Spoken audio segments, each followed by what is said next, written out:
Arcturus, les amis, n'avait rien sorti depuis 10 années. Dodemsgard, eux, n'avaient rien sorti depuis 8 ans. Solefald, depuis 5. Et puis il y a même aujourd'hui Borknagar qui est en train de préparer son nouvel album. On peut dire que cette année c'est un peu la folie donc, et je pensais qu'on pouvait fêter ça avec une bonne petite bouteille de pinard, et oui. C'est pas ça le texte. Le texte c'est on pourrait fêter ça avec un nouvel épisode sur l'avant-gardisme norvégien. J'arrive pas à ouvrir.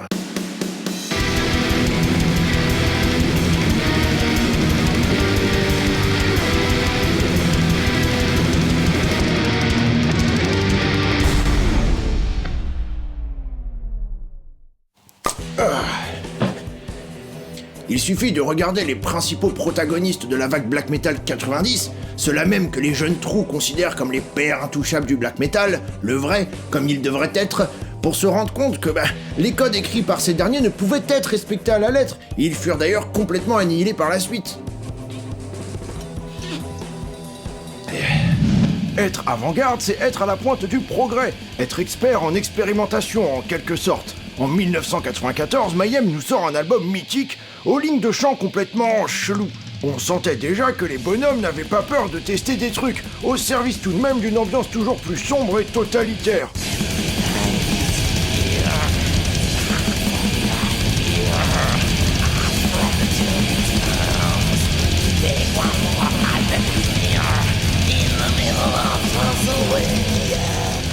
Leurs albums suivants ne feront que confirmer leur goût pour le bizarre et l'anormal.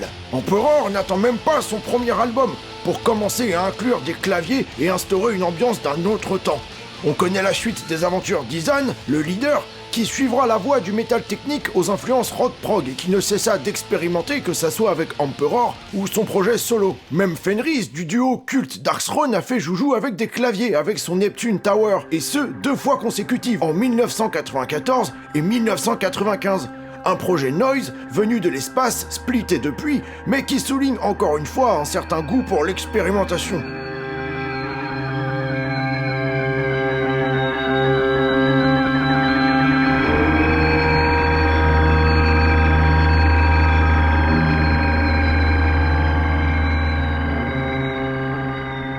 Oui, Fenris a essayé plusieurs fois de rentrer en contact avec des extraterrestres, mais en vain. Quoique parfois, on pourrait croire qu'il communique directement avec eux.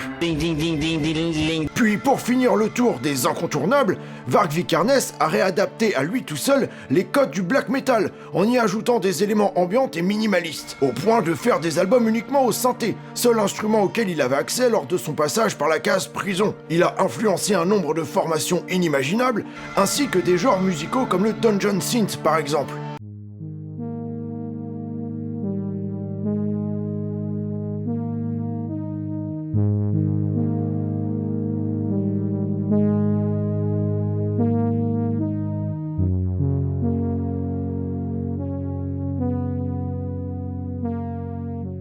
Ah oui, au passage, le Dungeon Synth, c'est un style influencé par des artistes norvégiens tels que Mortis et Burzum donc, mais pas que. En gros, imaginez la musique d'un pur RPG médiéval sorti sur Amiga, Game Boy ou Mega Drive, le côté chiptune en moins. C'est super cool. Et oui, la chiptune est un genre musical joué avec des puces sonores de vieilles consoles de jeux, notamment de Game Boy. Et la Game Boy, c'est une console de jeux portable sortie chez Nintendo. Bon, c'est bon là, on peut garder. D'ailleurs, Varg nous a encore partagé sa passion du clavier sur ses 2 derniers albums. Et puis il en a pu en abattre de toute façon. Il dit même que Jean-Michel Jarre fait partie de ses influences, alors bon. Ouais, il aime bien la musique électronique, le Varg, hein, ça t'embouche un coin, hein. Et toi aussi, t'aimes bien la musique électronique, hein. La bonne techno. Varg Vikernes, bonne techno. Varg Vikernes, bonne techno. Varg Vikernes, bonne techno. Varg Vikernes, bonne techno. Varg Vikernes, bonne techno. Varg Vikernes, bonne techno. Varg Vikernes, bonne techno. Varg Vikernes, bonne techno. Varg Vikernes, bonne techno. Varg Vikernes. Finalement, musicalement, ceux qui sont jamais vraiment écartés du black metal, c'est les rigolos de la bande d'Immortal. Donc voilà, la Norvège, en plus de son ouverture naturelle, s'est transformée en terrain fertile pour des expérimentations au sein de la scène black metal. Et très rapidement, on a vu tout un tas de groupes venir faire joujou avec des voix, des synthétiseurs et autres pédales d'effets. D'ailleurs, c'est toujours drôle de constater que le black metal est toujours considéré comme le genre de métal le plus intégriste et codifié, alors que même si on rencontre quelques conservateurs, c'est sûrement le genre avec le plus de divisions et le plus de groupes à l'orientation musicale tortueuse. True black metal, symphonique black metal, black death, atmosphérique black metal, dépressif suicidal black metal, viking black metal, pagan metal, black and roll, industrial black metal, black trash, national socialist black metal, cascadian black metal, orthodoxe black metal, soupe de crevettes, le ragoût de crevettes, la salade de crevettes, avant-gardiste black metal. En gros, quasiment tous les créateurs du genre ont commencé à se faire chier à un moment donné, donc ils se sont mis à expérimenter, à tester des trucs. Quand Lucifer nous ouvre son cœur, la descente aux enfers n'en est que plus paradoxale. Histoire vraie. Ah, le reflet de l'âme, le reflet de la société, le reflet dans le miroir. Bon, on rigole, mais il paraît qu'il y a un certain Frost qui, lui, aime bien faire dans les performances artistiques contemporaines qui puent bien du cul. Waouh, transcendantal. Si certains puristes en manque de câlin peuvent considérer cette scène comme un truc un peu bobo ou un télo, il suffit d'écouter attentivement et de se pencher un peu sur les dires de ces groupes pour se rendre compte que leur démarche est vraiment sincère et que les avis des autres, ils s'en battent un peu les couilles. Ceux que l'on cite en premier dans le genre sont évidemment Ulver, carrière multifacette, musicien ambitieux, ayant commencé par un black metal auquel ils ont enlevé toute sa férocité pour nous plonger, aux joies, dans une atmosphère éthérée, champêtre. Ils ont vite ajouté à l'orchestre, clavier, boîte à rythme, ordinateur et autres iPad pour partir dans des délires électro, trip-hop, musique ambiante en nous surprenant d'album en album. Le groupe ne joue clairement plus dans la cour du métal, mais il puise quand même une bonne partie de son public, le passé n'y étant pas pour rien.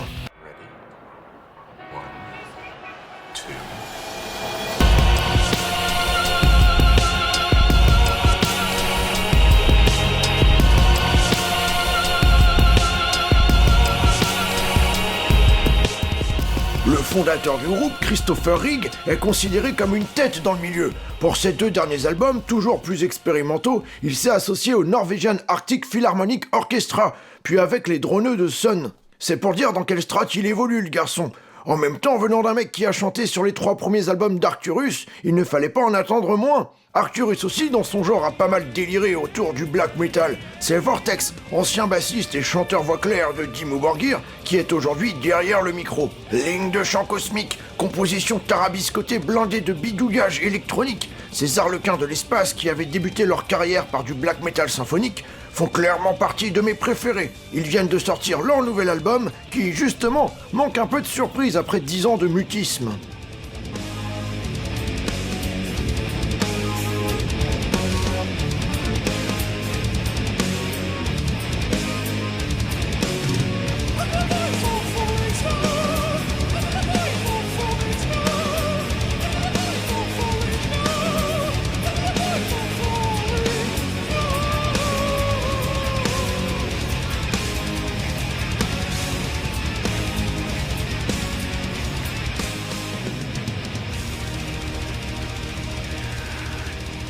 Si c'est Ulver, Arcturus, Enslaved, et je pense qu'on peut ajouter les excellents Solefald et allez, Borknagar, qui reviennent le plus quand on parle de black metal norvégien, associés à des expérimentations, il existe beaucoup d'autres groupes un peu plus dans l'ombre qui eux aussi ont fourni des albums inattendus et hors du temps.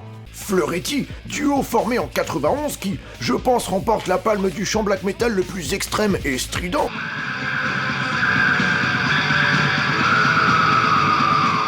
A finalement complètement dilué ses influences black metal dans une musique beaucoup plus variée et chelou. Et au passage, Alexander Nordgarden, s'étant complètement bousillé les cordes vocales lors des premiers enregistrements du groupe, a légué la place à son binôme derrière le micro. Et ouais mon gars, le black metal ça se vit avec les tripes et les cordes vocales.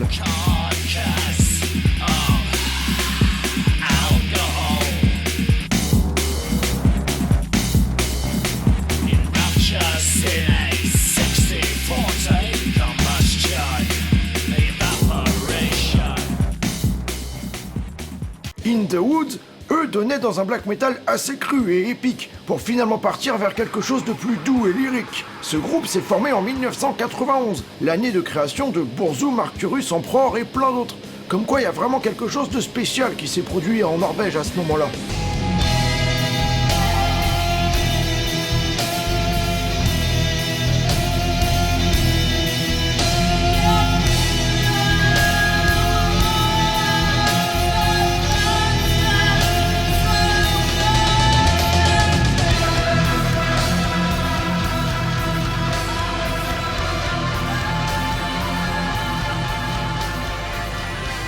Puis il y a Venbuens Unde. Bon, ça se prononce absolument pas comme ça, mais allez vous faire foutre.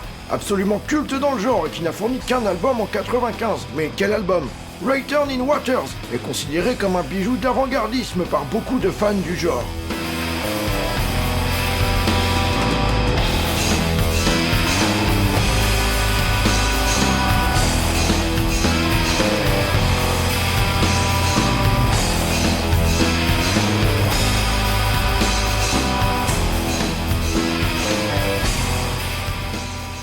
Et enfin, un dernier pour la route, parce que je sais que vous aimez ça. Maness, formé en 1991, c'est bien, vous suivez, qu'on pourrait à peine qualifier de métal aujourd'hui, qui, à l'image d'Ulver, a su s'émanciper de la scène black metal pour voler de ses propres ailes, allant même visiter des coins où Ulver n'a jamais foutu les pieds, comme le hip-hop par exemple, sur le 3e album, et chanter en français, s'il vous plaît.